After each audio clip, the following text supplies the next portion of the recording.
Fortress on a Hill with Henry, Danny, Kagan, and Giovanni.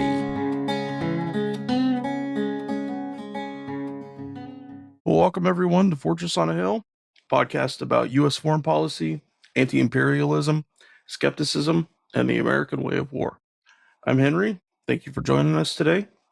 We're here today to talk with my friend and friend of the podcast, author and podcaster Tom Secker, host of the ClandesTime podcast and publisher at spyculture.com. Tom, how are you doing?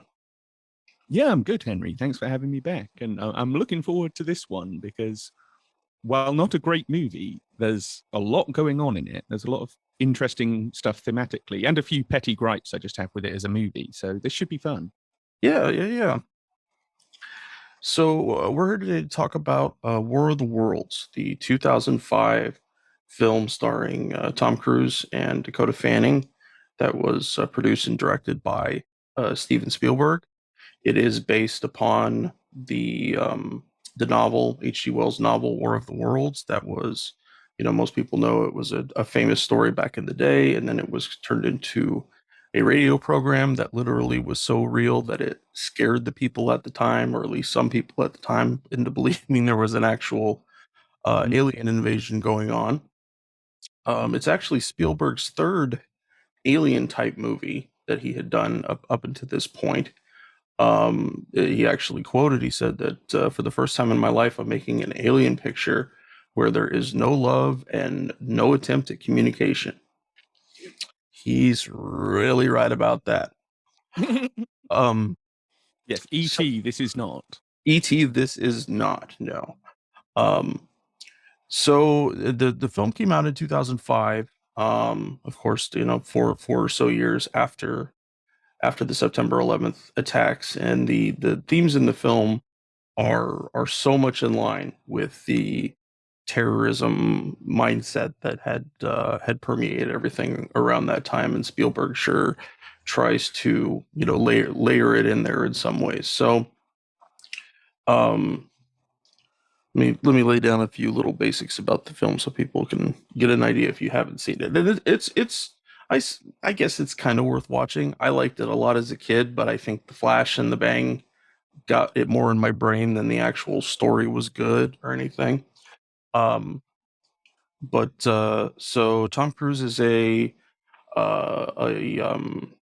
container yard worker, and he's divorced from his kids. His kids show up early to his house as he's getting off work, and his ex and her new fella, dropped him off there.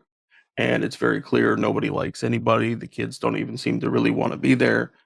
And then there's a literal alien invasion, and it really kind of follows the classic kind of the tentacles, the whining sound in the air that really gets to people. And essentially you follow Tom Cruise and Dakota Fanning and their son, I don't recall what the actor's name is, trying to survive, just trying to stay alive from the moment the invasion ends. Tom, what give me some initial impressions. What came across to you watching this? Well, I saw this film first. I didn't see it in the cinema when it came out, but I must have seen it a couple of years after that. And I didn't think much of it then. I like the idea.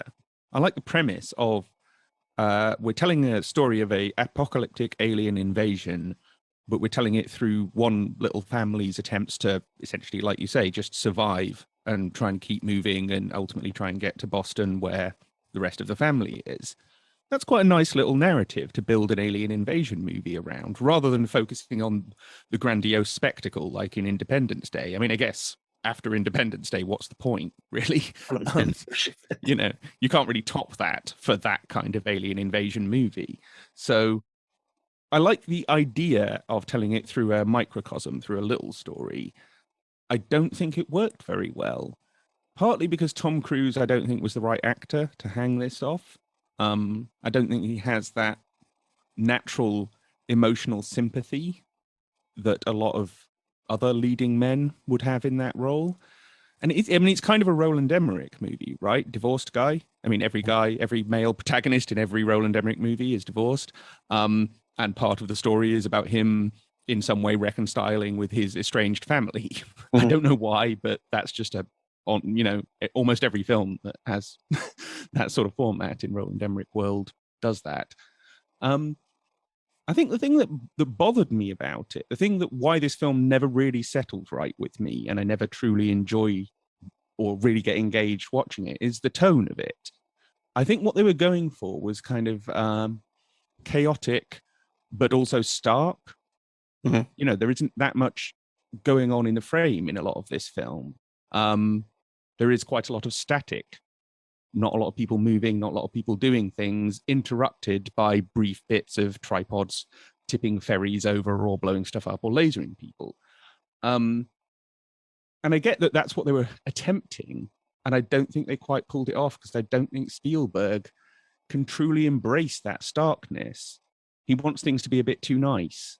He wants something that's emotionally satisfying and a bit schmaltzy and family friendly. And he does that very well. You know, when Spielberg, the best Spielberg films pull that off enormously well. But I think when he tries something like this, he doesn't quite know how to do it properly. I mean, to be fair, it's a difficult tone to get right, you know, chaotic, but also stark. The only film that I've seen that really, really did it like superbly well, I think, was Mad Max Fury Road, another apocalyptic movie or post-apocalyptic movie. But you can't really do that with a Tom Cruise fronted family-friendly alien invasion movie. So no. I think it got a bit caught up in trying to be too many different things at once, and that tone, they never really nailed the tone of the movie. And so hence it never really strikes me that profoundly. I mean, it kind of holds together well enough as a movie. It ticks along at a decent pace. It's kind of well-made, well-crafted film. Just tonally, I don't think they got it right. Or I don't think they achieved what they were going for, if you know what I mean. Yeah.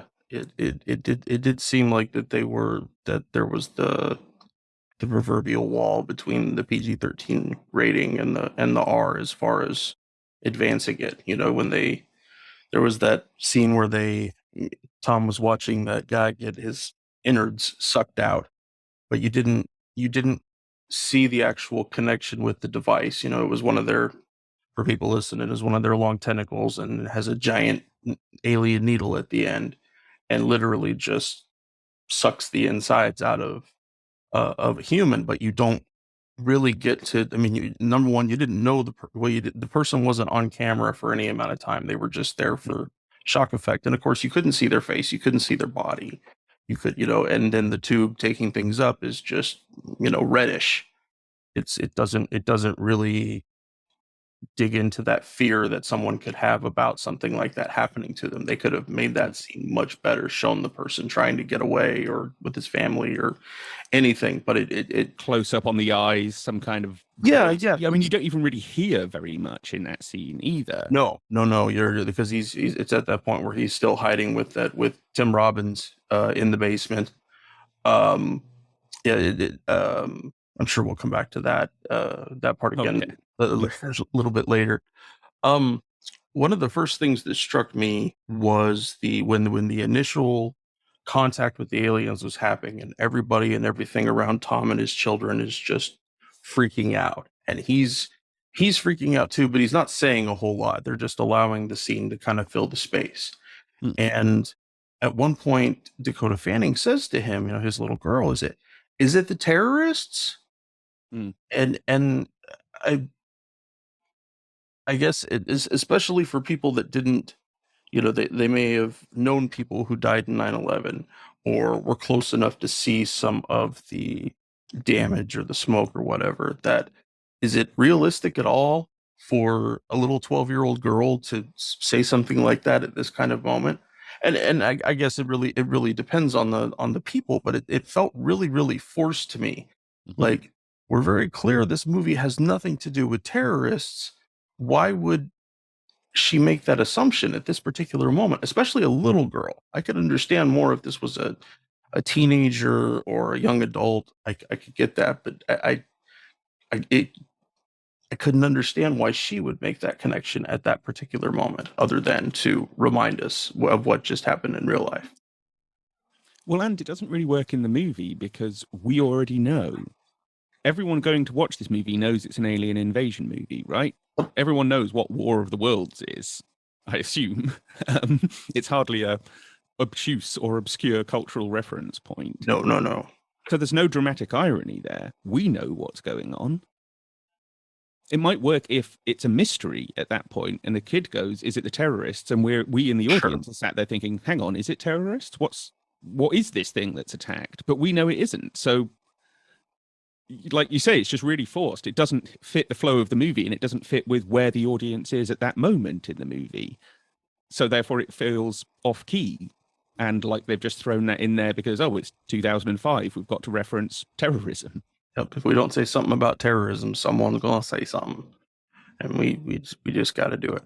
I also felt that the and granted, this is something that happens so much in movies, in certainly lots of American movies, that when Tom went and got his little revolver from his lockbox and threw it, behind his waistband, and of course, like you said, we're keyed up on what's happening. We understand that he might need that, but does he really feel at this particular moment that carrying a gun is what's needed right now? I mean, and granted, of course, I get into the real world mechanics of it, of somebody carrying concealed and having the gun taken from them and used against someone else, and especially in this movie when we get to that scene where he has the one working vehicle that the part of the aliens technology has completely destroyed the ability of any motor vehicle to keep working. And I think it was a solenoid that they mentioned about the friend of Tom's had fixed the van. That was the van that they took, but that they had to replace the solenoid, and then it worked again. It's because the alien technology, or part of the attack, is a big EMP blast which fries all the computers and what have you in the modern vehicles.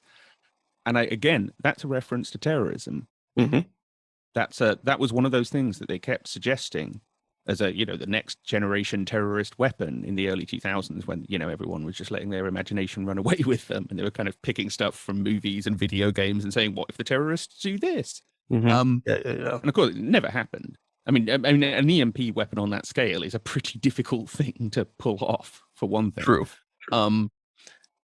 But it was also, that was one of the talking points, is, it could take out all of our modern vehicles, because we all have, essentially laptops in our engines now. And so a big EMP blast, whether it comes from the sun or Al-Qaeda or wherever else, could really screw them. So that actually is kind of realistic in that part of the movie. But again, it's a kind of clearly an allusion to what's been on the news. There's no reason why an alien technology would use EMP, is there?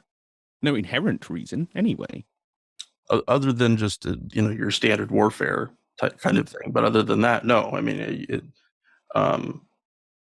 especially if we're to believe they're friendly, because they would want to contact people, and people contact through their technology. So going back real quick to the scene where they're with the pistol in the van and stuff. So they make it to this little area where there's a whole bunch of people that are trying to deal with what's happening, and they end up driving like right through a crowd, not like hitting people in the crowd, but very slowly pulling through this crowd of people just trying to get around, trying to get through. And then the mob actually takes the vehicle from them.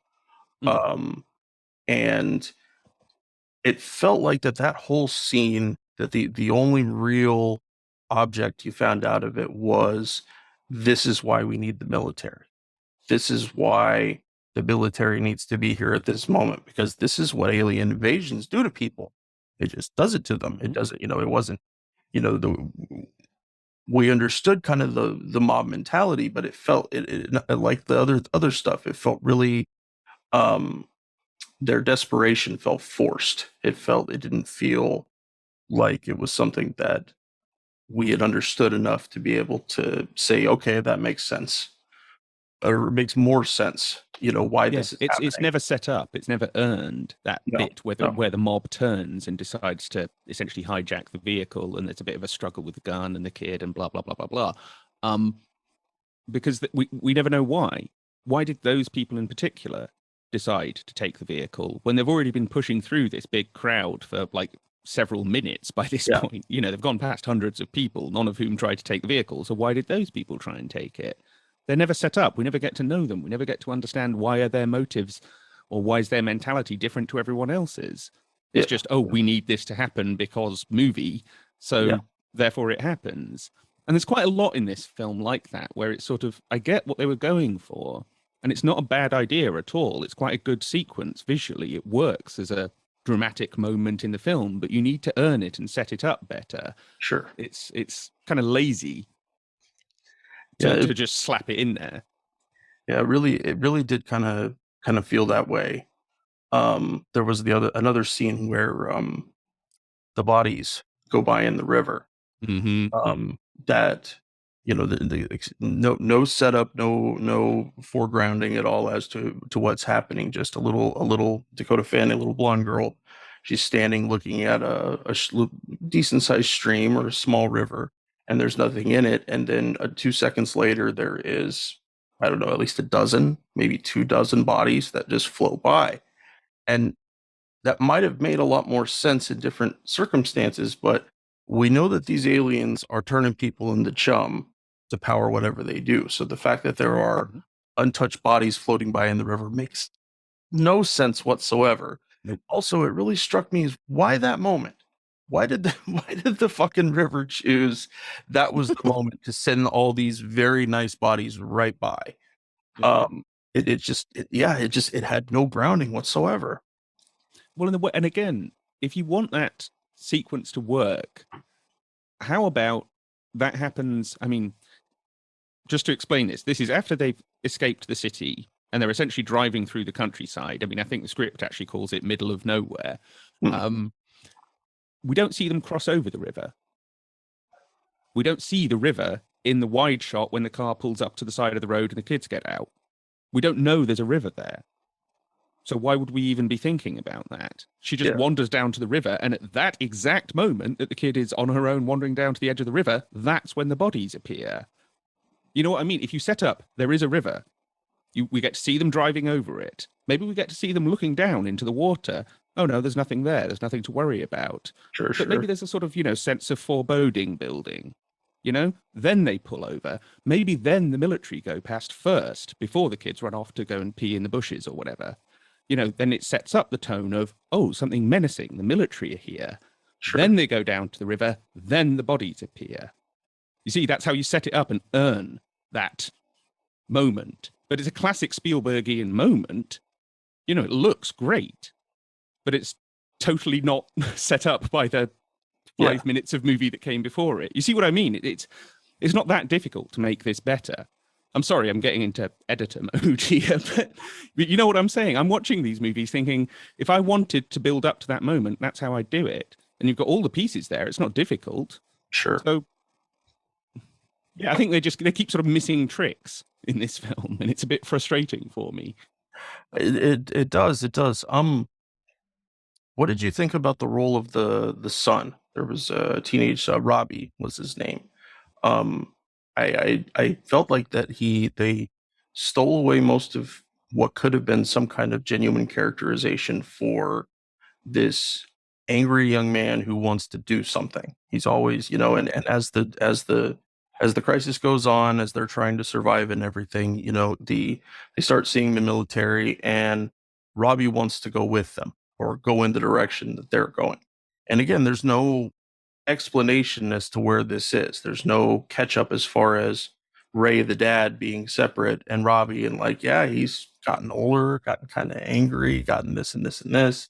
We didn't get any of that. And so I felt like they just reduced him to a kind of a recruit stand-in, the 17, 18-year-old kid who we want in the military. And so that's what they put in people the mind's eye as to what he would be doing as a civilian, still separate from the military. But you know what I mean, though, that he won't stop trying to go towards this conflict that he thinks is pivotal, both to protecting his family and for his own sense of self, masculinity, etc.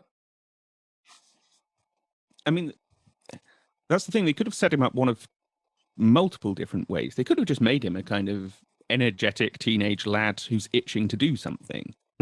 Who gets caught up in this event as it unfolds around him. He couldn't, but instead they sort of make him this slightly nasty, sullen kind of guy. but they don't explain why he's like that or why the relationship between him and Tom Cruise is so bad or anything really. They just sort of establish it and assume that the audience will go along with it.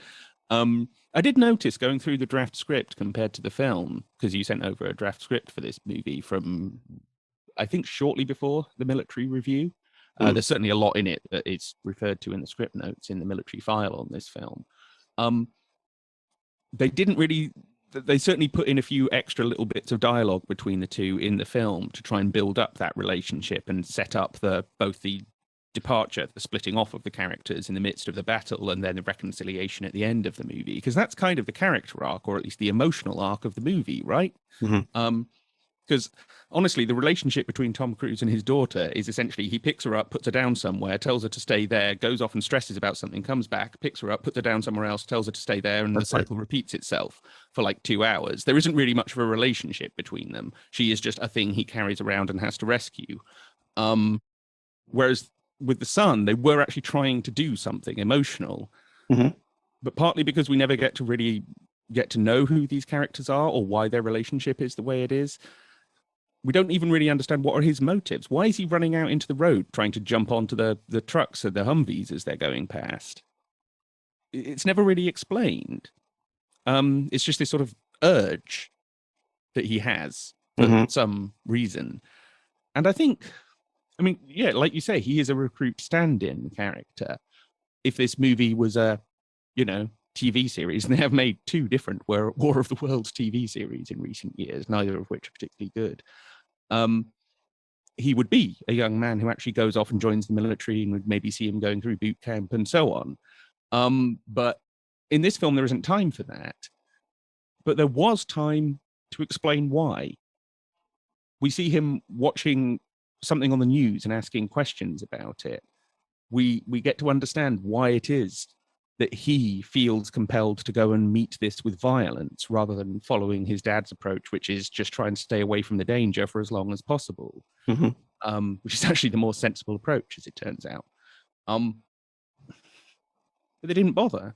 So I kind of think it probably failed as a recruitment character, as a recruitment poster character, because while I can see some people who watch this movie, I'm particularly thinking of the Transformers crowd, buying into him as shallow and poorly written as he is. Sure. Most people, I just don't see that. What is there in that character for you to relate to and see yourself in? Sure. You need to have more of that if you're going to try and get people to think, oh, that's me, or some version of me. Maybe I should think like that. Maybe I should feel like that. Maybe I already feel like that. Which is kind of, he, like you say, he is just angry young man who wants to fight. Right, great. So what? Yeah, right. That's the character, the second character in this movie around which you're going to build your entire emotional arc. Well done, screenwriter. And adding in some of the scenes, like when they got to the ferry and they're trying to, Robbie is really angry that there's not enough people on the ferry, which he's accurate in doing. But I asked myself, is like, between the two of them, between Ray and Robbie, that is Robbie's intensity supposed to impart heroism or the beginnings of heroism, and Dad, his hesitancy as a, if only temporary, a form of cowardice, is that this is what men do. They're willing to send their sons off to war if they can't go fight in a war. And so when we see, because you see it in his face, and I think Tom Cruise did a good job of it, about the terror and the fear in a parent sending their kid off to the unknown. And that could be the military, that can be lots of different things. And so I thought that part came across, but were they trying to impart that hesitancy and that fear as Ray's a coward? Because it was towards the end of the movie, he stole that bag of grenades. Finally, he grabbed the battle by the balls, and magically the movie moves on to the conclusion. They always got to grab a movie by the balls, Tom. You have to do it. And don't forget, that is shortly after he murders someone. Almost immediately afterwards, they get captured and stuck in the pod thing on the tripod, and I can't even remember where he gets the grenades from, but he uses it to take down that particular tripod. I mean, honestly, I think that would have been better if he hadn't killed the guy in the basement just before that. I think that may have actually worked better as a moment of genuine heroism. But because it follows so soon after that, it is almost like, oh, he's just finally embracing the dark side, which in this movie is the good side, apparently, even though it turns out to be completely futile because this movie is deeply confused. Honestly, reading the draft script, I was thinking, I mean, we'll get to the ending, and this does play into that, but I won't give it away just yet. Just one of the impressions I came away with was this intended as a movie about the futility of war when it was first written? Because the military's comments, their initial comments on it, were that they found that the military depiction in it was cartoonish or comic book, something like that. And it was like they just failed to stop the aliens. That's all they really do in that draft script. They don't actually do a huge amount else in this story. And I did wonder, as initially conceived, was this supposed to be some kind of anti-war or anti-militarism movie, or at least a movie saying that war is futile? Not saying, oh, no, explicitly we shouldn't be in Iraq and Afghanistan, but that, ultimately this isn't going to accomplish very much, and turned into something else along the way. Or am I misreading it? And they thought somehow that it would come across as a tub-thumping military movie, even though the military are useless for the first 98% of the script. I don't know quite what they were going for there, but I did find myself, again, caught up in this confusion while watching the movie as to quite what are we supposed to make of this. Because in that scene, in the midst of the battle on the hillside, where Robbie wants to break away and he wants to go and join the troops, and Ray just wants to get his kid somewhere off to safety and hide. It's quite a good scene, actually. I thought the interplay between the two characters was fairly emotive. Yeah. Again, completely unearned and not set up properly, but in the moment, it works quite well. And like you say, what are we supposed to conclude from this? Whose side are we supposed to be on? Because throughout the whole movie, we're following Tom Cruise. He interacts with other people. There's lots of characters that just come out of the woodwork to reveal something useful to the plot and then disappear, never to be seen again. But we're following Tom Cruise, essentially. It's his story. And yet, Robbie's journey at that point was probably the more interesting story, no? Because then Tom Cruise goes and spends half an hour sat in a basement with a right-wing crazy conspiracy theorist guy who's actually quite charming and probably right. And Robbie goes off and has an adventure, and we never get to see him again until the end of the film. And I'm like, why didn't we follow Robbie there? Yeah. That would have actually been more interesting, I feel. Because then we get to see the different experiences that they have, and we get to make some kind of choice or judgment ourselves. Which path would we take faced with this? Are both paths valid? Is one more valid than the other? All of those kinds of things. But it never actually gets into those questions properly. So it's kind of just left by implication that, oh, well, because he survives at the end, it's all okay. So yeah, fuck it. Send them off to go and fight wherever, because they'll probably live, I guess, maybe. Who cares? It doesn't matter. You know what I mean? The point kind of gets lost because we never actually understand why Robbie is doing this, and we never see him do it. So what's the point in that whole storyline? Going back to the point before, does it even work well as a recruitment plug? I don't think so. No, and I think that the only viewpoint is that they really wanted to solidify that his trying to be a dad, trying to be a parent in these really awful times, and that in awful times you send your sons off to war.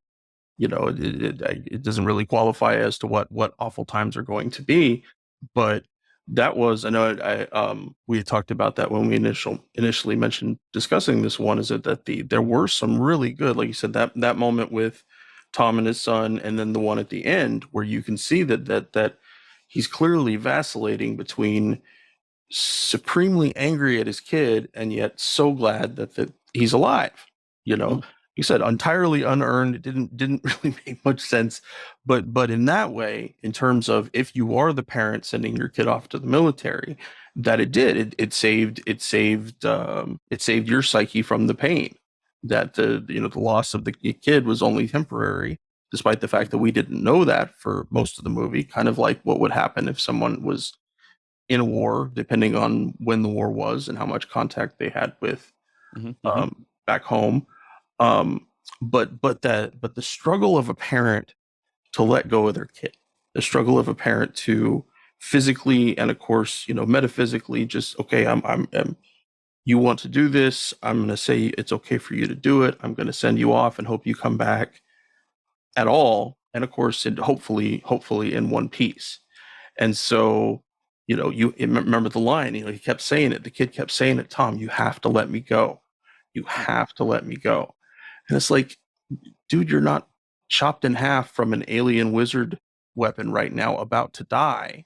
You're very much choosing to go in the direction of the death, not knowing what's in that direction and not knowing if or how the military is succeeding or not succeeding in this battle. But in his mind, he's so convinced that he has to be there and that somehow his presence is going to do something. It's not. It's not going to do shit. Yeah, this untrained, sulky 17-year-old is somehow going to turn the tide of this impossible war. Yeah. Yep. And so I think that was the leaving us with Tom and leaving us with it was quiet desperation, but the desperation of a parent unable to know their kid is safe. But I would think that people watching this would be like, shouldn't we immediately put that on the military? Isn't that the thing? Because we send our kids off. Our kids are perfectly fine, and they come back as, violent, sullen, PTSD, been through all these experiences. No one cared about them while they were there. Why should you send them at all? But we don't dig far enough into the subtext to say, okay, well, this is what they were really going for, especially in a movie where so much is unearned. Well, and I also wonder, again, around that scene, is the message the young man goes off to fight, the older man stays on the home front to fight a different kind of war? But the problem with that message is we see Tom Cruise then embracing violence, but we never see any of the violence that Robbie participates in. True. So it doesn't really work. No. In as much as this is a war movie, it's Tom Cruise who does the fighting, and the military, obviously, but we never see Robbie doing it. So, I mean, maybe that's kind of the underlying delusion of what they were trying to do here. Maybe it's their delusion that we're actually tapping into here, that we never see Robbie fighting, we never see him suffering. When he gets back at the end, he seems fine, bizarrely.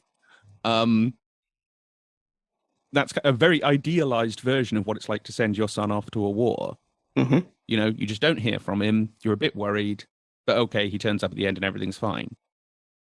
We never actually get to see him fighting or suffering or seeing anyone die or any of that. We see Tom Cruise seeing and participating in all of this.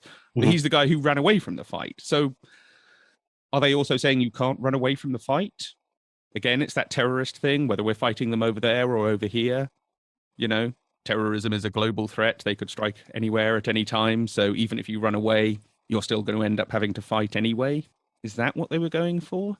Like I say, this movie's messaging is very, very confused. But I think it is fundamentally an idealistic delusion that they're perpetrating on that son character. We needed to see more of what happened after those two split up. Yeah. We needed to see something of what does this actually mean? How does this play out? Rather than just following Tom Cruise as he sits in a basement for we don't even know how long.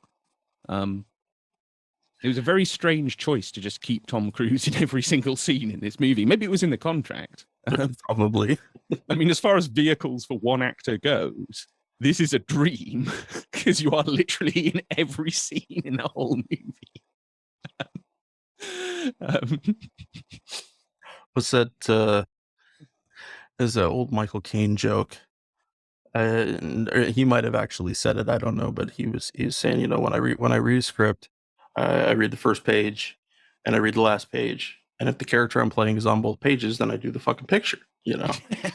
And so and Tom, he is so much about Tom, about the power of Tom, and so him being up front, and especially given that at this point when we saw him, and of course it continued in the same way afterwards, but this was we'll call maybe the midpoint of Tom's action career. And so we have a lot of reflexive memory that goes into Tom Cruise being in danger and having to deal with whatever. And I'm sure that probably was part of what they, that both good for Tom, but of course for, that they do get to keep it on this one person, that they do get to have a slightly human type person, but they at least get to see the arc that he goes through. Back to what you were mentioning about, violence being everywhere.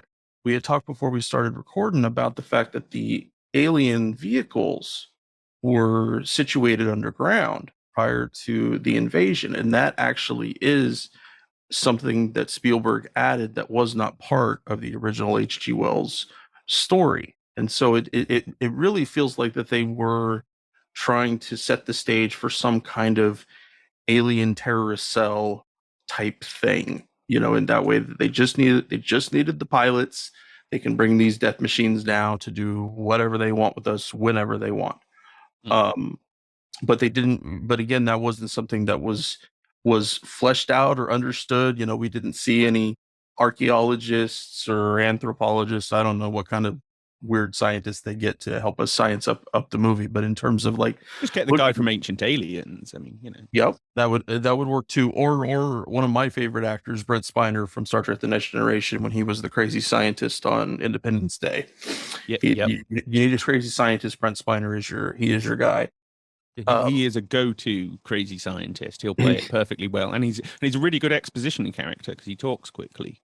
He does. Yeah, no, the man's a magnificent actor. I love almost anything that he does. So let's see. I think what else was. What did you think about? Because the opening. I don't remember if the opening. Oh, can we just go back on that whole underground thing?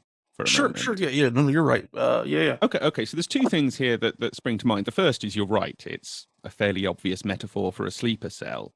And in case people think we're pushing this whole terrorist parallel too far or Iraq War parallel too far, one of the entries in the Army's Entertainment Liaison Office reports on this movie says that while they were on set, while they were filming this, and they had the technical advisors from the military on set, one of the things that they were discussing was how battle dirty the uniforms would look. And they said they ultimately concluded not very, just like in Iraq. They were drawing this parallel themselves. So we aren't making this up at all. But the other thing that occurs to me is that, I mean, Spielberg is a bit of a UFO guy. He had a UFO experience in his teenage years, I think, possibly in his early teenage years. And this is one of the reasons why he's made so many UFO or alien or somehow extraterrestrial movies, something along those lines. He is actually like a ufologist in his way. And I do wonder, is he a kind of Ancient Aliens guy? Is he a, 2001: A Space Odyssey, they've been here for millions of years kind of guy? And maybe that's another one of the reasons why he added in this whole thing about, the machines were always underground, they've been there forever, and they've just suddenly become activated now because that's when they decided to invade for, again, reasons that no one explains. Again, why now? And it doesn't make much sense if these aliens are smart enough to travel across the galaxy and bury giant military equipment underground in the hope of some future invasion, why would they wait millions of years to then activate them? Because in that time, exactly what happens in the movie would have happened, i.e. the atmosphere changes, new viruses develop, all kinds of other things. The condition of that planet shifts. Sure.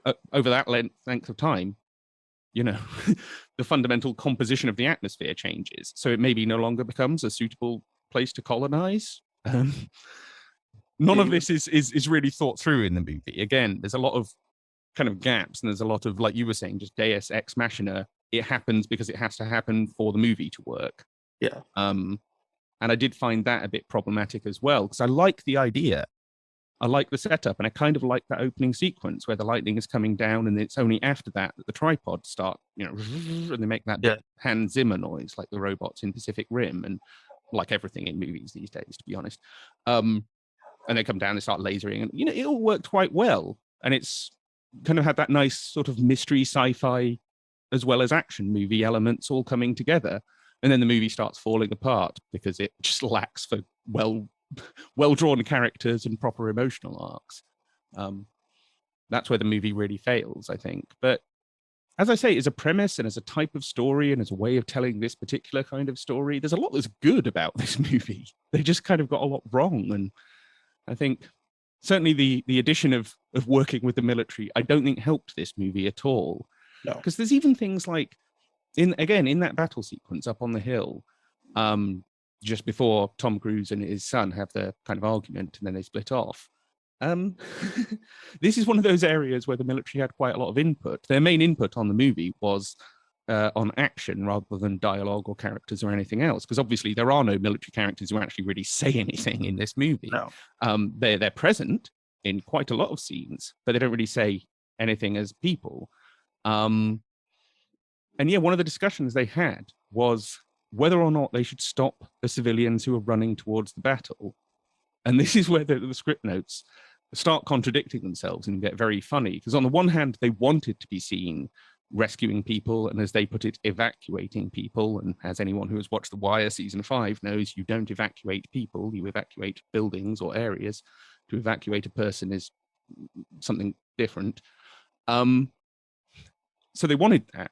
And they do like that. You see this in a lot of the documents. They say in most kind of like asteroid disaster movies and stuff, they like the military to be seen in some kind of rescue or disaster relief role in Godzilla, that kind of thing, because it's a non-military role. It's a positive non-military depiction of them. Sure.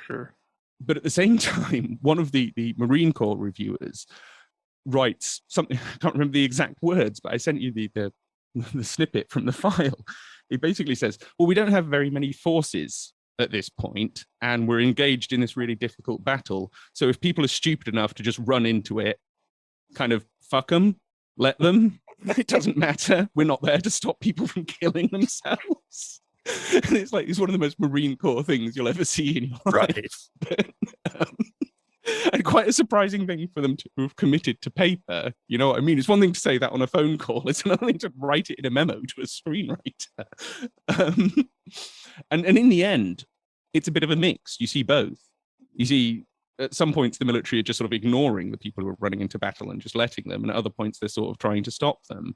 There's kind of a mixture of the two things on screen. So I'm not quite sure. Again, it's kind of confused. And what are we supposed to make of this?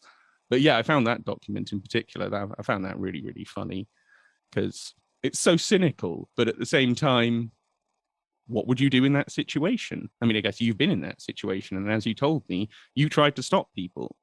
And that's probably the right thing to do. But at the same time, it's a difficult choice because there's a battle going on. You've got, there's like 60 different things you could try and do there, and probably 60 different things that your brain's telling you to do in those kinds of circumstances. So, yeah, I mean, sure, if you can keep your head and try and keep people away from the violence, that's got to be right. But I can also see why some people would just say, screw it, I'm getting out of here. And anyone who's stupid enough to go and join this fight, that's their choice, not mine. It's a bit different if you're actually employed to be there and you're in the military, I guess. I don't know, it's a bit of a paradox, and the film doesn't really resolve it in any way. So it's kind of funny to me to see the military's perspective on this was equally as confused as the film is. They said, we do want to be rescuing people, but we also don't really care that much. Yeah, they seem to not be able to decide either. You said it's like they're extremely weak and not really doing anything, or they're doing enough to push them back.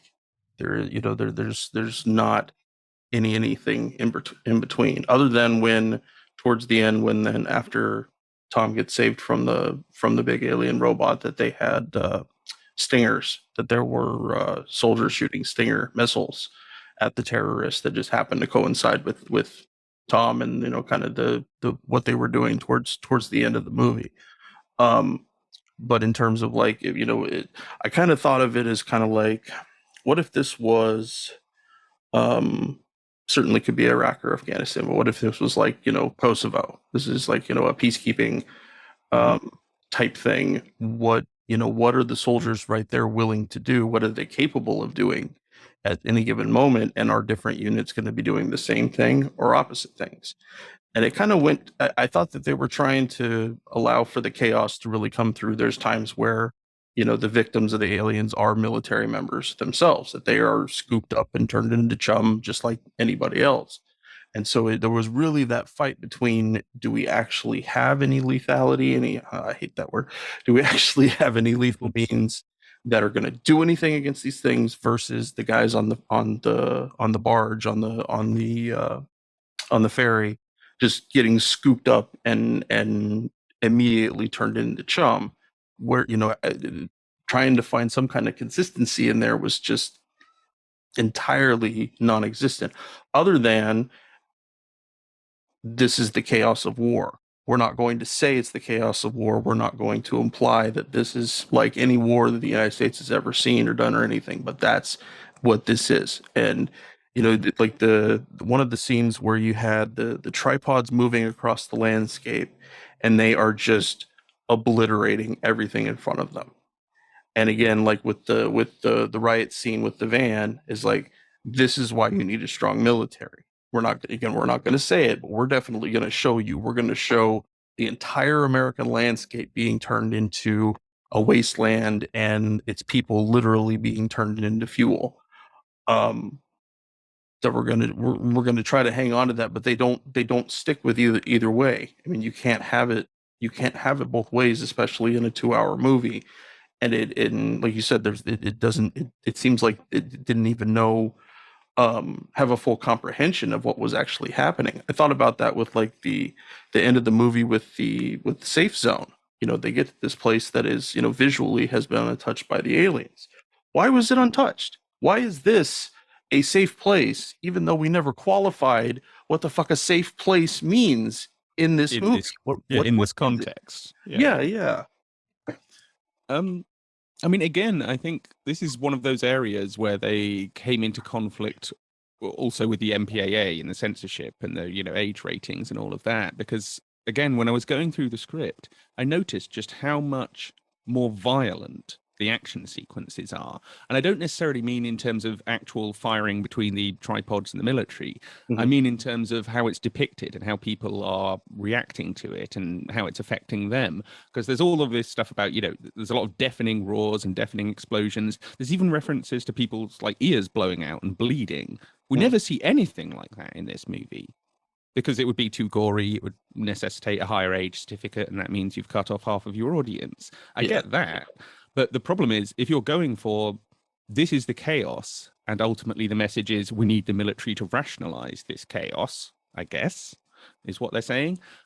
That only works if the chaos is believable and engaging and like real chaos is. Mm-hmm. Not if it's been airbrushed up to not be at all gory and we don't really see anyone suffering. We certainly don't see anyone in any kind of like prolonged pain. In as much as people die, they just get lasered and evaporate, and that's that. And even that doesn't make any sense. If they're using people's bodies as fuel, why do they keep lasering them?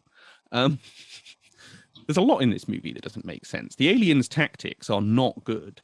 The only reason why they're better than the military, actually, is because they've got ray shields, It's because the military's weapons can't pierce the shields. Other than that, everything that the aliens do doesn't actually make much sense or accomplish very much at all. And there again, you could say maybe that's part of this whole metaphor about terrorism, or at least the Middle East. It's that, they're the kind of irrational, nothing that they do makes sense. They live in these irrational ways. They believe these irrational things. Mm-hmm. And that's why they need the military to rationalize the chaotic situation. Maybe that's something they were going for, or maybe these are just very badly written aliens. It's hard to say. It's really hard to say. I mean, another one of these notes that I found in the military file, I just wanted to run past you. Again, it's in that scene where they've stopped in the middle of the countryside and the army column comes past and there's like 20 Jeeps and Humvees and things. Mm-hmm. and he tries to jump on board. Or he doesn't try and jump on board, but he sort of tries to run out into the road and says, take me, let me come with you. In the original script, the soldiers in the back of the trucks and things are looking kind of terrified. It says like their eyes are big and empty. And in the Army's notes on this, it says these soldiers would look tense, grim, but determined, not horrified with eyes big and empty. They have no reason to think that they cannot prevail against the tripods at this point. When in reality, it's been well established that the tripods are essentially invulnerable at this point. This is happening all over the world. There's all kinds of news about this. They would have a reason to think that they're basically riding into a pointless battle. They would have every reason to be scared. But again, it's one of these delusions. It's like, oh no, the military would be sort of grim and determined. We don't get afraid before we go into a fight. Yep. Some people do. Nobody's Some people peeing their absolutely pants right here. Don't look over here. Nope. Yeah.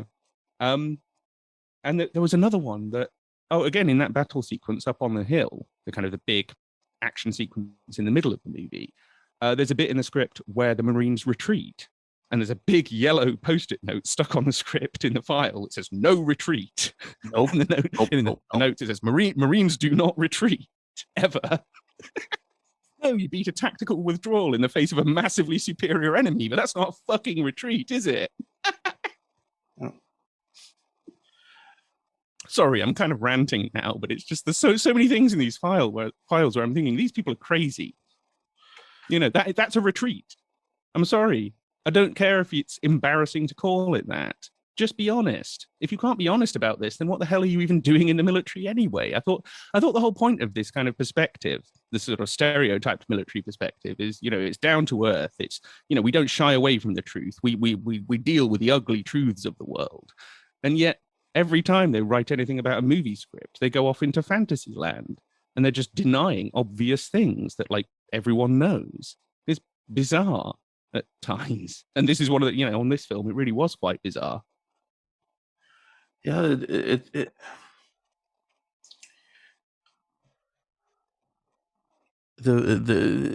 mentality of that we're not going to present the idea of a failure or a retreat, because even spouting the idea, even having it be in a movie, is too much reality for the reality that they live in. That my grandfather was a Marine. He was in World War II in Korea, and he was at the Chosin Reservoir, where the Marine Corps had to do what they referred to as a fighting retreat. That they were surrounded, and I mean they did break away and through very vicious fighting, and it was during the winter where temperatures were exceedingly low. But the thing is anyone served, especially the historical side of it, by pretending it didn't happen or that it wasn't what it was? That because like you said, is that in any war, in any battle situation, you're going to have advances and retreats. We get asked often what people can do to help support the podcast. One really powerful way to help us grow and reach more people is to leave us a review. You can do that on iTunes, which is the best place to leave a review. iTunes does reach the most people these days. The next best place is Facebook. Go to our Fortress on a Hill Facebook page and look for the Reviews tab. Money is tight these days for everyone, especially in the lingering shadow of COVID. Penny pinching to make it through the month often doesn't give people the funds to contribute to a creator they support. So we consider it the highest honor that folks help us fund the podcast in any dollar amount they're able. Patreons is the main place to do that, and for supporters who can donate $10 a month or more, they will be listed right here as an honorary producer, like these fine folks: Fahim Shirazi, James O'Barr, James Higgins, Eric Phillips, Paul Appel, Julie Dupree, Thomas Benson, Janet Hansen, Tristan Oliver, Daniel Fleming, Michael Karen, Zach H., Ren Jacob, Howard Reynolds, Rick Coffey, and the Status Quo podcast. Your contributions are wonderfully helpful to us. Thank you so very much. However, if Patreon isn't your style, you can contribute directly to us through PayPal at paypal.me/Fortress on a Hill. Or please check out our store on Spreadshirt for some great Fortress merch. And now, let's get back to the podcast. Marines are no different. Sometimes they're just in the wrong spot, and we have to move them to, not have that happen. But because so much of what military members perceive as the bad guys, as the people they're going to fight, is a brain pollution versus something that actually fits into reality. How many of these people could actually give me a short 2-minute breakdown on how hard the Iraq War was on the Army, or other things like that in terms of what it was. I mean, I'm talking, get down to the really nitty gritty. People just generally ignore it. It was, like, thankfully these days the military is doing more about suicide, but for how many years were suicides just absolutely off the scale, and it was just ignored, and it becomes a brain loop that they can't get around, and especially because the guys that are still in have to enforce this. America doesn't retreat, America doesn't surrender. We can't possibly make a movie where any of those things could be shown, even if it's historical and accurate and fits the story. They can't comprehend it. They just can't wrap their minds around it.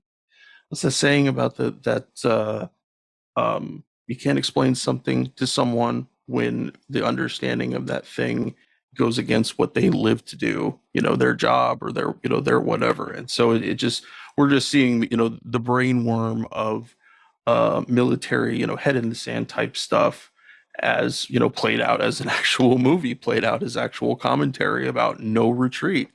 I know we've talked at different points about Fields of Fire. I'm guessing Fields of Fire. I haven't read it. I've meant to, but I haven't got around to it. But I'm sure it's got some nasty shit in it. I'm sure it's got some retreating in it. I'm sure it's probably got some stuff that it's like, oh my God, how did human beings live through that? But we can't acknowledge that that's what actually happens, and therefore we can't put it on our fucking movie screen. And it just blows my mind. Well, and even, especially with Fields of Fire, even as they were giving that novel to Marines as recommended reading. So the novel is fine, and the screenplay, which is based on that novel, is very similar to the novel. There's certainly, like, nothing major that's different about it. And yet somehow ordinary people at home can't watch this on the screen. It's that difference between what can we tell our own people and what can we tell the people out there. They talk so much about wanting to, break the, or at least find some way around the military-civilian divide, but they're maintaining it. The military probably does more to maintain that divide than anything else does. So, if you want people to understand this, put these realistic experiences up on screen. Actually talk to these people. Actually embrace this stuff and say, yeah, this is actually what it's like. This is what it's like for people. Because ultimately, that's really what matters. But their evasiveness and the absurd delusions that they engage in and the leaps of logic they sometimes engage in to try and avoid things that pretty much anyone who's been in the military knows is true. Yeah. It's just kind of bizarre, especially when they're, saying they're doing this for the sake of accuracy and for the sake of presenting things in a way that people in the military or veterans or people who might be joining the military, it's useful for them to know this. It's good for them to see this. They'll feel good about seeing this. Well, how can people in the military feel that good about seeing a complex delusion masquerading as an alien invasion movie? I'd be really surprised. I'd be quite curious, to see what did people in the military make of this, because it wasn't like that popular a movie when it came out. I mean, it did all right, but it kind of came and went. I don't think people heralded it quite like they did lots of other Spielberg movies. And again, one of the things that's amusing from the file is that when they went to some of the people from the entertainment liaison offices, they went to a preview screening. I think it was in New York. And there was a bunch of movie reviewers there, people who were writing early reviews of the film. And they basically came away saying, well, we spoke to a bunch of them, and the consensus was that, people are going to like the sci-fi elements of this movie, but as a story, it kind of sucks. I think they even knew before the movie came out, this isn't particularly good. This isn't like going to be a classic movie that people are still watching in 20 years' time because they enjoy it. I mean, we rewatched it because we wanted to rip it to shreds. So, but I don't think there's very many people who are watching War of the Worlds right now or remembering it that fondly. But yeah, to get back to the kind of the thematic confusion and problems with the film, this is where I think there's like a really, really key change that the military made. Because in the original movie, when they get to Boston at the end, and like you say, it's this sort of designated safe area or safe zone or something, and it's never explained why or how that's come about.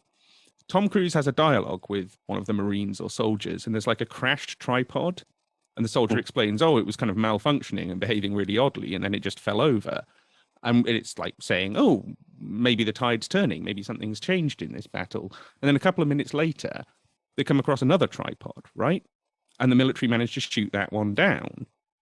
In the script, that second tripod is also malfunctioning. It's wobbling around, it's crashing into buildings, it's sort of careering about. That's how it's described in the script. In the movie, it isn't. It's working fine. And it's only when Tom Cruise notices that some birds have landed on it, and thus the shields must have been turned off or malfunctioned or whatever. And then he points it out to the army guy, and the army, oh, right, get the shoulder-mounted rocket and fire it at the thing. And they take it down. Mm-hmm. That changes because of the military. They said in their notes, I won't read out the page number and the scene number, but they say, we believe it is very important in this scene that at least the one tripod to be attacked is still fully operational. The alien occupant, so far apparently unaffected by the disease. We see this as a hopeful sign that mankind in general, and the US military in particular, would in time develop an effective way to destroy the tripods one by one. They needed that scene in there where the military take down a working tripod. It needed to not be, just on its way down and then they just sort of tipped it at the end.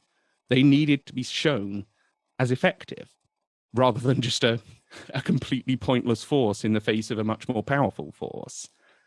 And that single change to the end, it might seem subtle or even kind of unimportant, but I think it shifts the whole message of the movie. Because up until that point, it kind of is still a movie about the futility of war and how battle doesn't really accomplish very much, if anything.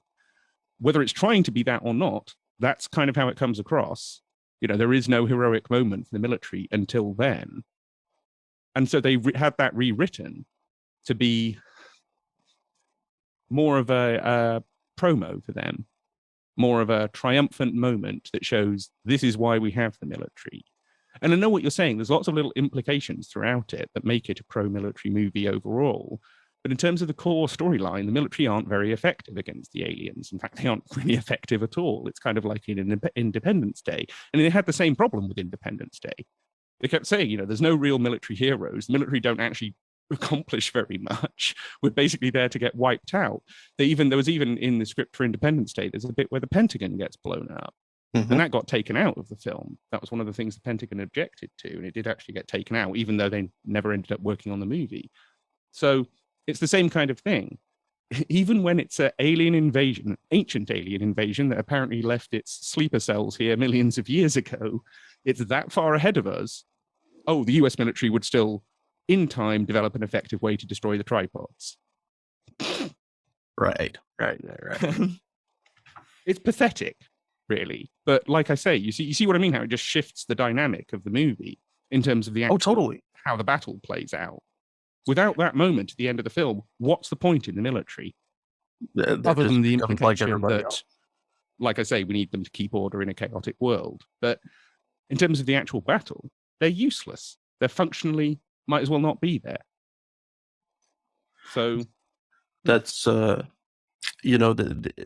could see they could have, when the son departed, that they could have kind of split the viewpoint there and like gone back and forth between Tom with his basement stuff and the son. Like, let's say he finds a squad of Marines and he's like, hey, I can help you guys. What can I do?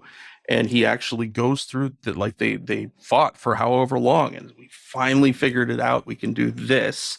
And we're able to stop them, to give it some kind of legitimacy, some kind of understanding that these assholes in fatigues actually know what they're doing a little bit, or even if they don't, that they're trying to figure it out. They're trying, and I don't know, would people criticize it as coming across as too human, that the soldiers or Marines on the ground aren't sure what to do, that they're dying one by one and they're trying to figure out, they're trying different things, trying different ideas, and they finally figure it out. Well, but they seemed weak, while they were figuring it out. They were weak, and then suddenly they were strong. It's like, nothing about fucking war. That's we're trying to make these little cinematic microcosms that perfectly answer these questions that they think people have that we have in our brains about the military. What the fuck are you guys gonna do?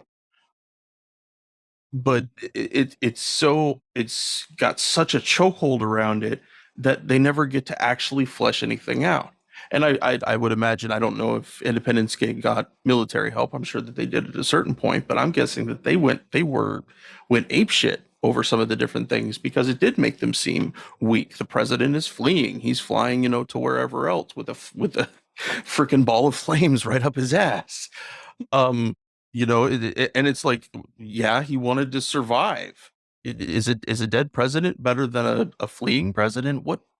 Yeah, yeah. But that's the logic that we're trapped in here, and no one ever steps outside and says, yeah, that doesn't make any sense, like people sense, like ordinary, metaphysical life. Forget anything about the military or understanding why this happened or how it happened. Um, the other thing with the Stinger inclusion is the connection to them supplying weapons to other groups, supplying, doing, sending Stingers off to whatever moderate rebels are the hot ticket this week. And granted, there was nothing about that in the movie, but just enough to see, oh, there's the military. They're using the Stinger. They're shooting the thing out of the sky, or javelin. I'm not sure which it was. I never got to use that shit, but but Sure, no, it's some sort of shoulder-mounted rocket. yeah. And or like with the thing, like them making it so that the tripod they shot down was still fully functional. What if you made the scene just a little bit longer, and that in the process of taking down one that had lost their shields, they figured out a different weakness for ones that hadn't lost their shields yet? Have it make some kind of fucking sense. But the one thing I wanted to throw out here, and I think we might have talked about it a little bit last time we recorded or time before, and it's about the pictures and stories that people can kind of put in their brain banks as far as this is realistic, this is whatever. And movies serve that a lot. If we ask people about Saving Private Ryan, most of anything they would know about D-Day, about the following battles, about any of that stuff came directly from the movie. Doesn't matter if it was historic or accurate or anything like that. That's what people have been taught. And so that when people do come to something that has to deal with something real, an actual war, an actual, what's going on in Ukraine right now, that they're met by such a thick amount of cognitive dissonance from the shit that they've already taken in, what they consider to be, if they consider those films to be historical, accurate, authentic to the experiences, anything like that. And so, it comes up there that, because people, remember the thing about The Rock and the chemical weapons, the Pearl configuration, and how that actually in 2002, after 9/11, when they were figuring out how to go after Saddam, that there was some kind of intel that had come in about that. And chemical weapons scientists are like, yeah, that doesn't exist. It's not real. It was made in a fucking movie. It looked neat for the movie, but it had no basis in reality. And so people have this, I don't know if I want to call it a faux reality or whatever it is, but they have this military cinematic fucking universe that they have to overcome as they're going through these stories. And they have to say, oh, Marines don't run. I'm reading about the Chosen Reservoir, and it says these guys had to retreat. Marines don't retreat. Yeah, that's in history, dude. There is no argument to be had. It's not something somebody created off their ass. It's something that actually happened. But they have to fight that wall, the constant nagging of that doesn't look right. This isn't correct. No, that can't be accurate because Marines don't retreat. And that's that's what people end up fighting themselves on, and why sometimes when the real shit comes out, it's not appreciated. When things like Platoon or Heaven and Earth come out, that are really great films and really do dig into warfare and all the different things around it, that it seems fantastical. More so than a fucking alien invasion movie. They just can't buy it. It isn't as emotionally satisfying. I think that's a big factor in it. Yeah. Is that believing things? I mean, I'm just thinking of a couple of other ones that have come up in I think that there's a reference in the database to how they rejected. I can't remember exactly what film it was, but they said the Navy, as far as the Navy is concerned, there has never been a mutiny on board a U.S. Navy ship, so therefore we cannot support any movie with that storyline. And it's like, well, but that's not true. So what does it matter? I mean, who is the Navy in this instance? You know, the Navy doesn't have a consciousness. It's an institution. It's a bunch of people, basically. So who are we even attributing this view to, this claim to, that's never happened? Likewise, there was a movie about the second Gulf of Tonkin attack. And again, they rejected the movie and they basically said that it's, you know, the notion that this attack didn't happen is contrary to Navy policy. Yep. Mm-hmm. So it's not contrary to fact. You're not denying that what that pilot saw in the air that day and then wrote in his book and then wrote into a screenplay is true. You're just saying it's contrary to Navy policy. Right. Again, you see what I mean about complex delusion? Oh, absolutely. You know, it's like the you know, the shit that they say about the atomic bombs falling now. That you know, I saw something recently. I was reading something about it, and it said that the was it the Marine Corps, maybe the Air Force, which, you know, of course was the Army Air Corps during that time, that they it's revisionist. You know, no, sorry, this is it's not, it's no, that's an entirely revisionist take. We had to drop those bombs, absolutely, no question, no anything. And they want people to have that hardened history. They want people to have those reflexive, you know, callbacks to the exact historical line that the US and other Western powers want them to have. They don't care if it makes sense. They don't care what kind of cognitive dissonance they create for anybody. They just want people to toe their line, so they don't even think for themselves about those things.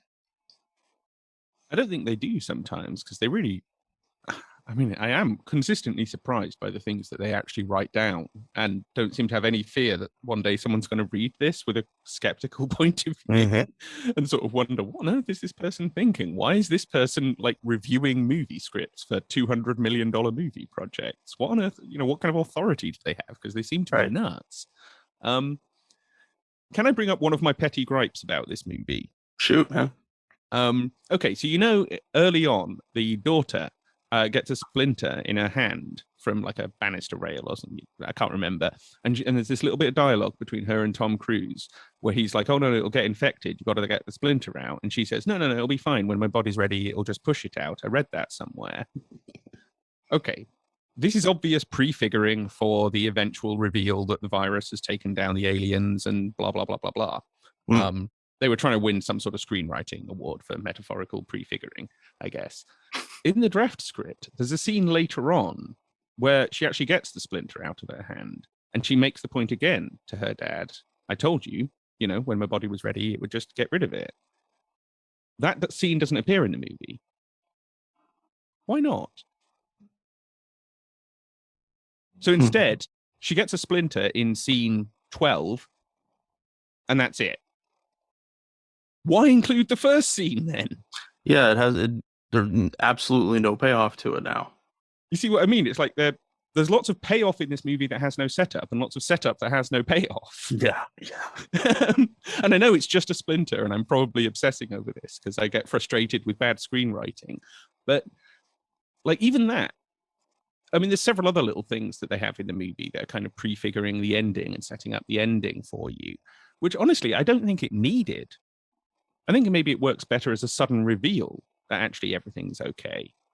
Because given that your point up until that is it's all just chaos and no one really knows what's going on, kind of implying and hinting throughout the movie, don't worry, it'll be okay in the end.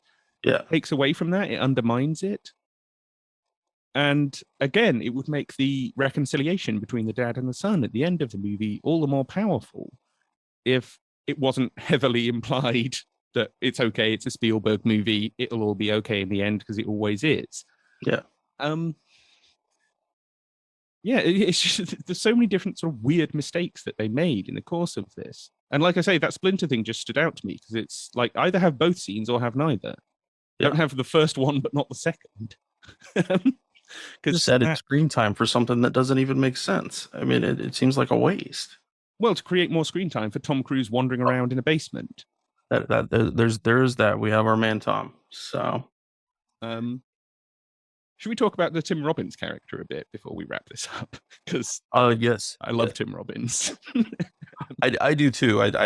Yeah, he's fantastic, and I thought he was good in the role. I think that they could have used him better, but I thought he did a really good job of the paranoia and the things, just saying out loud. Kind of, he's talking to Tom, but he also could be talking to himself.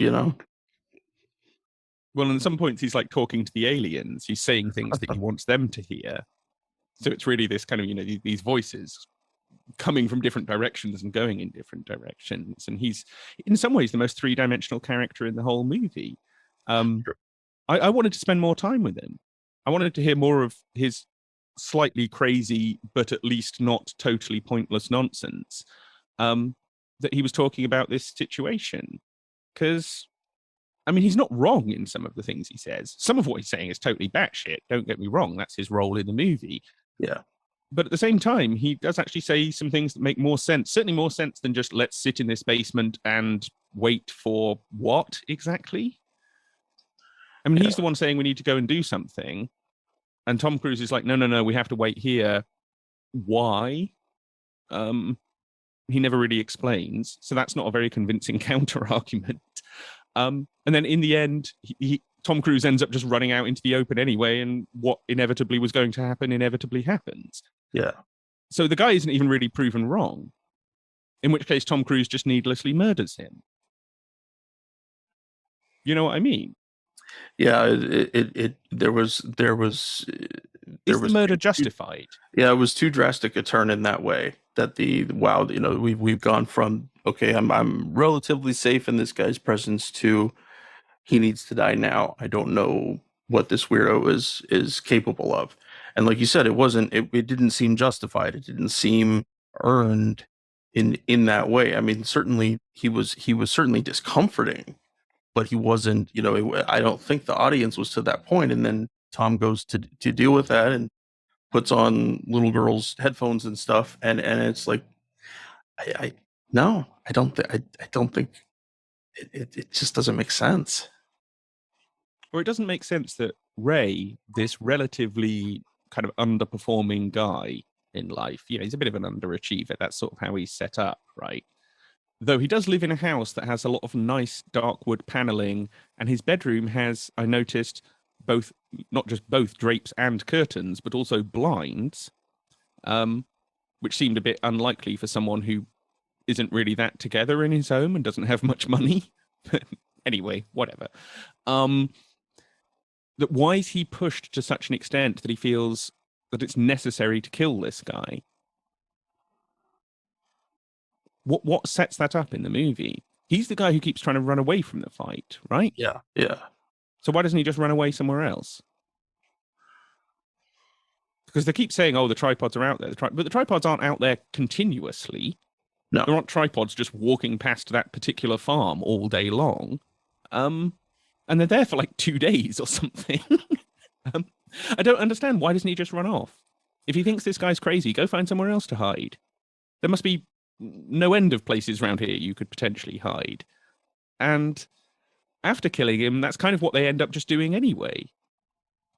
It's not like they then hang around at that farm for another week. Yeah, use it as a hideout or nothing. They just take off. So why didn't they just do that rather than and leave the guy to do, he can pursue his own fate? And especially really kind of like, and in this quite kiddie movie, why did they even need that murder? Unless, as we were discussing before, it's part of this arc that like even the guy who's trying to run away from the fight will still end up being lethal because that's just the situation we face. Everyone has to fight, everyone has to kill. I thought that, along with the whole grenade thing, both him finding the grenades and using the grenades, was that conclusion, is that we finally pushed him so far that he's picking up a gun. That he's like, okay, we have to fight these guys. But it took 2/3 of this movie to get him there, but finally he's there. Finally he's on the right side or the right whatever. And it doesn't make any sense, especially wanting to keep his kid safe, and choosing to kill that guy could have gone wrong very easily, and he could have ended up being the one dead. And also, you don't know what's going to happen to his kid if something happens to him. He was willing to take this risk on someone that probably didn't need to die, just a dude that has his own theories. He hadn't anywhere gotten to the point where he actually seemed lethal in some sense. But I think that was the thing, is that after the son departs, here's this crazy dude that's kind of gearing him up and everything, and then we get to finally there he goes off into, have the fight that we wanted him to have this whole time, even though it seemed like his character knew the whole time that hiding and running was all they could do. Realistically, it seemed like that he understood that and was committed to that idea. And then suddenly, magically, grab a belt of grenades. Oh, look, yep, notice that the birds, they're not hitting the thing anymore. Yeah, he's now fully fledged army intelligence. He's the one that's winning the war. Right. Where the fuck was this guy the whole damn movie? Where was he, you don't see him. It just magically transforms into this dude ready to fight, ready to shoot, do whatever is needed to win the battle. And we had to drag him kicking and screaming the whole way to get him there. Well, and the way to get him over the edge is to simply lock him in a cellar with a guy who kind of won't stop talking. Because the guy isn't really like making him do anything or stopping him from doing anything. If anything, Tom Cruise is the one trying to control him. He's the one saying, no, we can't go up. No, don't say anything. No, don't make any noise. All this kind of stuff. The other guy's just sort of sat there going, yeah, I'm going to drink my peach schnapps and rattle on about tunnels and whatever. He's kind of harmless, really. I mean, crazy, but harmless. That's the thing. They needed to play him up more and make him more of a danger and more of a threat in order to justify Tom Cruise killing him. But again, because it's a PG-13 movie and because Spielberg doesn't actually know how to write crazy people or dark dialogue or anything like that, they couldn't do it. And so all we end up with is Tom Cruise murders someone for no apparent reason, which I know we've seen before, but not in a, like I say, family-friendly Spielberg movie. Yeah. Again, it's tonally doesn't fit. It's from a different movie. There's several things, like you mentioned with the bodies floating past in the river. That's great in a horror movie. Sure. But this isn't really a horror movie, or they hadn't set it up as that. So why is it suddenly lurching into these different kinds of movies and trying to be 6 different things at once and not really accomplishing any of them? And as I say, I don't think it even really worked that well as a vehicle for the military, except in the most general sense of kind of, aren't you glad the military exists? Because if something like this happens, they're the ones who are going to deal with it. But aside from that, it's like, we don't get to know any military people. We don't know what the military chain of command is doing. We basically just follow Tom Cruise around for about 2 hours as he doesn't accomplish very much, but moves through this chaotic world, and eventually there's a resolution at the end. Because I'm also wondering... That could be the script for Saving Private Ryan, too. So... Yep. Yeah, pretty... Yeah, you're right. You keep bringing up Saving Private Ryan, but you're right. This is Saving Private Ryan with alien tripods. Yep. Pretty much. Oh, God, that's a really good one-line summary of the movie. What else have we got here? Sorry, I'm just looking down at my notes. Oh, yeah, there was one other thing that I did ponder about this. With it being the disease in the end that takes out the aliens, is this also, to some extent, a story about the colonization of the Americas? Because in that story, both the colonists and the indigenous people encountered lots of diseases and what have you that they hadn't before, and it wiped an awful lot of them out, in some cases through deliberate germ warfare and things, as we know. Mm-hmm. But in this story, the aliens don't bring any viruses with them. It's only our noble earthbound viruses that are part of the story. So even that's kind of confusing. And wouldn't an alien civilization with this kind of technology have already gone over that hump? Wouldn't they have figured out a way to protect themselves? Or where does our prior to the invasion, let's just imagine they send a few probes to Earth to sample the atmosphere and see if there's anything nasty in it that's going to cause them problems enough that's going to kill them in 36 hours. Yeah, they might do that. rather than travel all the way across the galaxy, create a lightning storm come vortex thing that activates the underground things that they buried millions of years ago, only to completely pointlessly try to invade Earth and then die 3 days later. Yep. Yeah, it would make more sense for the aliens to do something like that, especially since sending probes to Earth before colonizing it is kind of a fairly established trope in sci-fi by the point this film was made. But again, people don't think like that. And it's kind of funny because 2 years later, Spielberg produced Transformers, which, I mean, it's all about these alien robots that come to Earth. Again, it's a UFO extraterrestrial movie of a sort. That's why Spielberg was interested. But those aliens don't face any problems, again, with Earth's atmosphere or anything like that. Where does the line begin and end in terms of plausibility? Because if you're going to try and make a realistic movie about an alien invasion, or you're trying to make a somewhat serious movie about extraterrestrials, whether it's an invasion and violent action movie or not, do you not think these things through? Isn't that part of the point of making the movie, is to go, what would this be like? What would the challenges that both they and us would face? And how would that interaction play out in a way that might actually be engaging and surprising, since we are ultimately trying to make a piece of entertainment here? See, I would have appreciated like some kind of a small battle setup where you see American hardware trying to deal with their technology and them trying to adapt to it. Really, seeing guys try to set up artillery and different things. I know I think there was one flyover. There was one military flyover, and they just shot it down. Because that's a huge part of any kind of warfare battle situation, is how are the tactics that these people already have developed dealing with the actual alien threat. Certainly they can adapt as they go, but again, it's like the retreat thing, is that these are almost always parts of any kind of warfare situation. Why doesn't it take those other steps? Another thing that you could point out would be like, where are the rest of the aliens? Because certainly not all of them are currently on planet Earth dying because of our very, very heavenly viruses. It's like the mothership from Independence Day.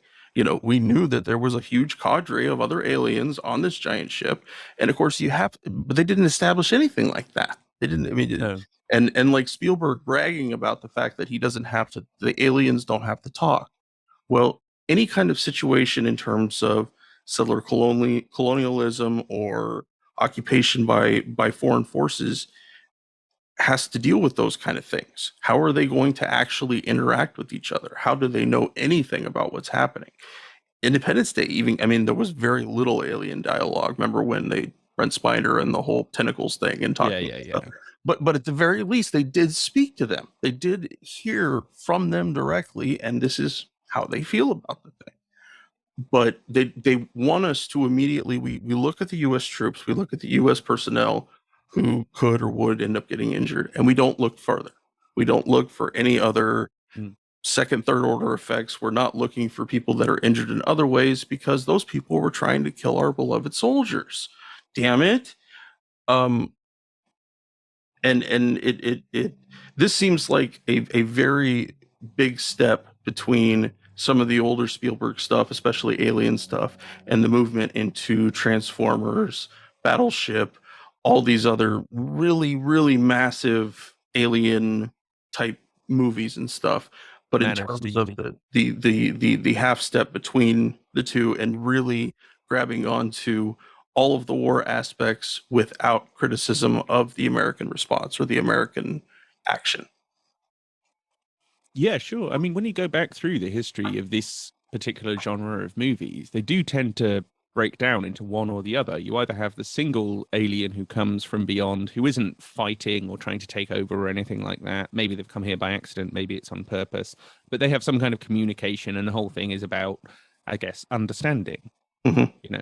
Our understanding is being opened up by this arrival from beyond. Or you have they're there to steal our lovely Earth's magma, a la Independence Day regurgitation, and just want to destroy everything, and we have to fight. Yeah.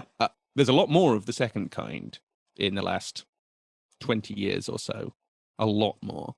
There used to be more of the first kind, but they seem to have largely, not entirely, but largely fallen off the map. What was that one from 2016? Is it Arrival? Yeah. And it's the one that's all about the aliens drawing the circles, and she has to try and understand how their language works and all that.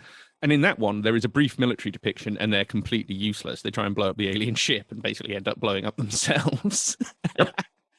You can tell that one wasn't DoD sponsored.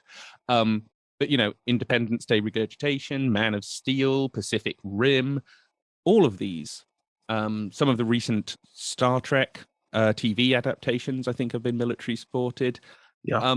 And it is all just about how many like spaceships and aliens can we get on screen at once blowing each other up. And you're right, this movie is a bridge towards that because we don't actually get to see that much fighting. The fighting is going on in the background or adjacent to the scene that we're watching, and we see the flashes of explosions and the sounds and everything, but we don't actually get to see that much warfare in this movie. It's a lot like the 2014 Godzilla in that respect. In fact, I think there's several sequences that are almost shot for shot the same, thinking about it. But anyway, yeah, this was it opened the door to what is now the modern alien invasion movie, which is almost always DoD supported and almost always follows the same kind of basic philosophy of the only option is to fight. Yeah. Well, there's 100 other options. There's always 100 other options. This myth that it's fight or flight, which is kind of what this movie is about. Do you pick to fight or flight? That's only two of the options available to you. And the myth that that is our kind of like fundamental brain instinct, or that's just how we're wired or something, is nonsense. We're capable of so much more than that. And I mean, I know we haven't actually, as far as we know, faced an alien invasion on this planet. Regardless of what problem it is that we're facing, we're capable of so much more than that. And I wish more screenwriters would embrace that. The sheer complexities of what humans are capable of, both the good and the bad. Yeah. Because this movie is so simplistic. That's the overriding thing that pissed me off about it, is just how simple the movie is.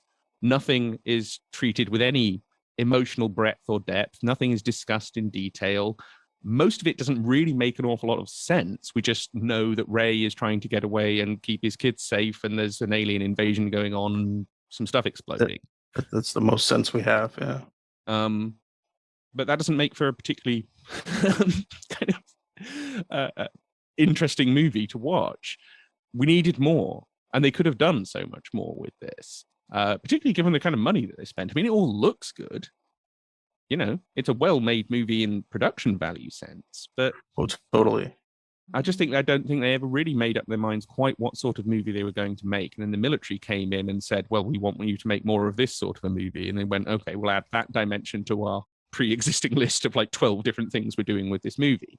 And it does end up as a bit of a befuddled mess by the end. But I do think thematically, it touches on so many different things without really saying anything properly or clearly about any of them. Yeah. And that's possibly what bugged me. That I think it's trying to be a message movie or a commentary movie in some sense, but what is it commenting on and what is it saying? Yeah. As we found for the last sort of 90 minutes we've been talking about it, we're not that sure. We've been kind of picking it apart almost scene by scene, but what is this movie about? Yeah. I don't know, really. I mean, just that thing about the aliens and what their motives are and how we don't really know why they're here or any of that. Again, in the original screenplay, in the montage sequence at the start, before the voiceover by Morgan Freeman, where he's saying the thing that Orson Welles said in the radio version, that, again, in the original script, is quite played out. And it's sort of implied that their planet... it's the usual story, you know, their planet has some kind of resource or atmospheric problem, so they have to find somewhere else to live. Or at least it's kind of implied like that. I'm guessing that's what this visual sequence is supposed to be saying, but that's not what they did. In the movie, they make it all about viruses. It's all about how, you know, a single drop of water contains all of these different microbes, and then they kind of have the panning back shot, and it's, oh, the drop of water is the galaxy, and blah, blah, blah, blah, blah. And so, again, they missed a trick. They missed an opportunity there to actually set this up in a way where we would understand why the aliens were doing this. And I do wonder, given all of the metaphors about war, militarism, particularly terrorism, that seem to be coming out in this movie, whether again that was the point, is to make the aliens as alien as possible. We don't understand them. We can't understand them. And when you can't understand someone and you can't communicate with them, what choice is there left but to fight, to just struggle with them for territory? Maybe it's that always was so much more maybe that was interesting when the the aliens actually have a character. maybe that was the idea with him killing Tim Robbins, is that this is the first step we know he has to take to get to the bigger violence next. And okay, it makes enough sense. We'll kill him. He's a weirdo. Whatever. But in terms of their hard points in the story, is like, we do this and that gears them up enough to do the next thing, even when the first thing made no sense in the first place. It's a problem. Well, I think that's You've got to get running soon, haven't you? So I guess we should probably wrap up this. I do. Thank you, as always, Tom, for coming to chat with me. These are some of my very favorite episodes that you and I get to make together. Will you let the listeners know what you're working on now and where they can find your stuff? Sure. I mean, the one-stop shop for all of my stuff is spyculture.com. That's where you can get my articles, videos, podcasts, links to other places I've done talks or other radio shows or whatever. What I'm currently working on, I mean, we're about to gear up for a proper promo effort on Theatres of War, the documentary, because we've essentially been waiting for some funding to come in order to do that. The other thing I'm working on is kind of it's not like an updated edition of National Security Cinema. It's a whole new book that Matt and Roger and I are working on together, that is an attempt to be a much more comprehensive analysis of this whole thing. I mean, we've got so many documents and so much information now that we couldn't fit it all in. It's not going to be like a catalogue of government involvement in Hollywood, but it is going to try and, push the boundaries of what it's possible to research and say about all of this and how all of these strands come together over time, both the historical stuff and, everything that's been going on for the last 10 years or so. So yeah, that's what I'm working on, and obviously podcasts and articles and all the usual stuff on my site. So yeah, spyculture.com if anyone wants to hear more. Very excited to read that new book when you guys are able, when you get a little further along. It sounds great. I know how much my mind was blown up reading National Security Cinema, so something that is even more comprehensive and more detailed is going to be that much more powerful, and certainly touch on that many more films and projects and stuff. So yeah, please definitely keep me posted on that. Well, and a little bit like the superhero book, it's also I've been very much pushing for a kind of a thematic approach. So we take some of these big themes, whether it's mental illness, nuclear war, whatever it may be, and just trace, how did this play out across decades worth of films and TV shows that we now have documents on, and what are they trying to do about these? Because these are some of the biggest themes that affect our everyday lives. These Absolutely. all matter.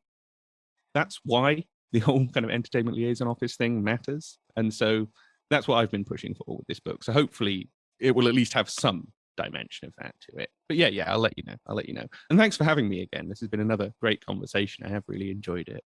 Of course, yeah. We will we'll certainly do this again sometime soon. Folks, thank you for your time today, for listening to us. Please do email myself or Tom if you want to if you have suggestions or recommendations for movies for us to watch and cover, because there are so many out there, and some are more certainly good examples of the kind of stuff that Tom writes about and covers. Thank you all for joining us, and hope you take care.